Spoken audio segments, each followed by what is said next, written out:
The last thing I expected on a Tuesday morning was to see two HOA security officers in matching windbreakers aiming deer rifles at a Coast Guard rescue chopper while screaming about unauthorized airspace violations over my ranch. 10 minutes later, there were 3 black SUVs, an unmarked van, and a federal agent telling them to put the toys down before someone got hurt. But I should probably start from the beginning because this whole mess started months before anyone decided to play soldier with federal aircraft. My name is Grant Harlow. I own 120 acres on the edge of Maple Hollow Estates, a gated neighborhood that thinks the world revolves around their koi pond and speed bumps. The HOA president, Darlene Crowe, is a woman with a clipboard surgically fused to her arm who has been gunning for me ever since I refused to integrate my ranch under HOA visual uniformity guidelines. Apparently, my working cattle ranch was destroying the aesthetic value of their community. Even though my property had been here 40 years before they broke ground on their first McMansion, the trouble started small, as it always does with power-hungry HOA presidents. First came the complaints about my fence posts being the wrong shade of brown. Then Darlene decided my barn was an eyesore that violated their architectural standards. Never mind that it predated their entire subdivision. She would show up at my gate with her measuring tape and digital camera, documenting every supposed violation with the enthusiasm of a detective at a crime scene. Her safety patrol started harassing my workers, claiming my barn was illegal commercial infrastructure. My ranch hand, Carlos, called me one afternoon to say 2 men in reflective vests were photographing him while he fed the horses, claiming they needed to document unauthorized personnel on HOA-adjacent property. I told Carlos to ignore them, but the harassment continued. They would park their white minivan with HOA security decals right at my property line, watching my workers like hawks. Then came the letters about unregistered livestock, which were just my cows, and noise violations for my barn owls. Darlene sent me a 30-page document detailing how my animals were creating a public nuisance and demanded I appear before the HOA board to explain my farming practices. She actually used the phrase, agricultural misconduct, in an official letter, which my lawyer found so amusing he framed it. Things escalated when Darlene upgraded her power trip to what she called the HOA Tactical Response Unit. This meant 2 retired mall cops named Roger Bentley and Steve Garrison with AR-15 decals on their minivan who regularly parked at my fence line like they were guarding Fort Knox. They wore tactical vests from the military surplus store and carried walkie-talkies that crackled with important messages about suspicious activity, which usually meant my mail carrier or a stray dog. Roger was about 60 pounds overweight and wheezed when he walked more than 20 feet, while Steve had the tactical awareness of a goldfish. They would patrol the perimeter of my property in their modified golf cart, which they had painted black and equipped with a light bar they bought off the internet. The whole thing would have been funny if they weren't so convinced of their own authority. One morning in July, I woke up to smoke on the horizon. A massive wildfire had broken out 15 miles away in the Riverside Valley, and within hours, the sky had turned an apocalyptic orange. My phone rang at 6 a.m. It was Tom Reeves from FEMA asking if they could use my land as a staging area for rescue helicopters. I had agreed to this weeks prior when fire season started, signing all the necessary paperwork to allow federal agencies emergency access to my property. By 8 a.m., the first Coast Guard helicopter touched down in my north pasture. Then came another and another. Within 2 hours, I had 6 helicopters using my land to refuel and pick up emergency personnel. Firefighters were using my barn as a temporary command post, and medics had set up a triage area near my equipment shed. It was organized chaos, but these people were saving lives. That's when Darlene decided to make her grand entrance. She rolled up in her white Lexus SUV with HOA President on custom plates, followed by Roger and Steve in their tactical minivan. She stepped out wearing a blazer with an HOA badge pinned to it like she was the sheriff of Maple Hollow. Her face was already red with indignation as she marched toward the nearest firefighter. She announced in her shrill voice that this was a legal federal trespass on HOA-regulated airspace. The firefighter, covered in soot and exhausted from battling the blaze, just stared at her like she had grown a second head.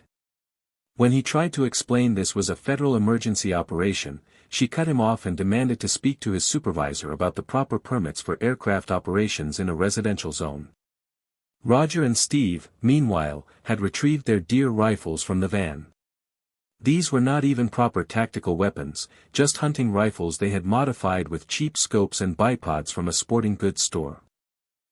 They took position near my fence, aiming at a Coast Guard helicopter that was preparing to take off with injured evacuees. Steve was shouting something about air rights and sovereign HOA territory, which isn't even a real thing. The helicopter pilot must have radioed for help immediately because within minutes the situation exploded. Roger fired what he called a warning shot into the air, though it came dangerously close to the helicopter's rotor. Steve followed suit, screaming about defending the community from federal overreach. The helicopter immediately aborted its takeoff, and suddenly radios were crackling with urgent messages. I watched from my porch as 3 black SUVs came screaming down my driveway, followed by an unmarked van. Federal agents in tactical gear poured out, weapons drawn, shouting at Roger and Steve to drop their rifles. The 2 HOA warriors went from playing soldier to face down in the dirt in about 3 seconds. Roger was crying about his bad back while Steve kept insisting they had HOA enforcement authority. A federal marshal with a buzz cut and no patience for nonsense walked over to where Darlene was still arguing with the fire chief. He introduced himself as Marshal Davidson and calmly informed her she was interfering with an active federal emergency operation. She actually tried to hand him a copy of the HOA bylaws, explaining that subsection 12.4 gave them jurisdiction over all aircraft within 500 feet of HOA property boundaries. Marshal Davidson looked at the papers, then at Darlene, then back at the papers with an expression of pure disbelief. He told her in a voice that could freeze water that she and her associates had just committed multiple federal crimes, including interference with emergency services, reckless endangerment, and assault with a deadly weapon on federal personnel. He explained that firing at a medical helicopter was not a minor HOA infraction but an actual federal offense that carried serious prison time. Darlene tried to argue that they were simply enforcing community standards, but Davidson cut her off. He informed her that HOA rules do not supersede federal law, especially during a declared emergency. He then placed her under arrest for conspiracy to interfere with federal operations. As they cuffed her, she was still lecturing him about proper notification procedures for the HOA board. The investigation that followed was thorough and devastating for the Maple Hollow HOA. Federal investigators seized all their records as part of an investigation into misuse of funds and impersonating law enforcement. It turned out Darlene had been using HOA dues to fund her tactical response unit, including purchasing the rifles and tactical equipment. She had even created fake badges and identification cards claiming official law enforcement status. Roger and Steve were charged with multiple counts of reckless endangerment and unlawful discharge of firearms. The prosecutor explained to them that firing weapons at or near aircraft was a federal crime that could result in 20 years in prison. Steve tried to claim they were just protecting the community, but the judge was not sympathetic to vigilantes who thought HOA rules gave them police powers. During the trial, it came out that Darlene had been running the HOA like her personal kingdom for years. She had installed her friends in key positions, manipulated votes, and used HOA funds for personal purchases she claimed were for community safety. The Tactical Response Unit alone had cost the HOA over $50,000 in equipment and training from a questionable security consultant who turned out to be her cousin. The federal prosecutor was particularly interested in the fake law enforcement angle. Darlene had actually registered her HOA security force with the state as a private police agency using forged documents and false credentials. She had convinced Roger and Steve they had actual arrest powers and could use force to protect HOA interests. This elevated everything from stupid to criminal. The Coast Guard pilot testified about how the warning shots had endangered his crew and the injured evacuees on board. One of the evacuees was a 7-year-old girl with severe burns who needed immediate medical attention. The delay caused by the HOA's intervention could have cost lives. The judge was visibly angry as he listened to how 2 idiots with rifles had threatened a medical evacuation. Darlene's lawyer tried to argue she had simply been overzealous in protecting her community, but the evidence was overwhelming. The prosecutor presented emails where she had discussed creating a militia to defend against federal overreach and establishing the HOA as a sovereign entity. She had even researched maritime law, convinced it somehow applied to airspace over the neighborhood. The HOA board members testified one by one, distancing themselves from Darlene's actions. They claimed they had no knowledge of the Tactical Response Unit's actual activities and thought it was just an enhanced neighborhood watch. Several admitted they were afraid to challenge Darlene because she would retaliate with fines and violations.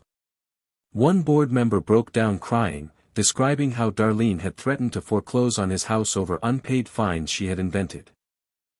In the end, the verdicts were swift and harsh. Roger and Steve each got 5 years in federal prison for reckless endangerment and interference with emergency services. They stood there in their ill-fitting suits, looking stunned as the bailiffs led them away. Steve's wife was sobbing in the gallery while Roger's son shook his head in disgust. Darlene received 8 years for conspiracy, impersonating federal officers, and misuse of fiduciary funds. The judge called her actions a grotesque abuse of power that endangered lives during a federal emergency. As the verdict was read, her face went from red to white to a strange purple color. She actually fainted and had to be revived by court officers before they could take her into custody.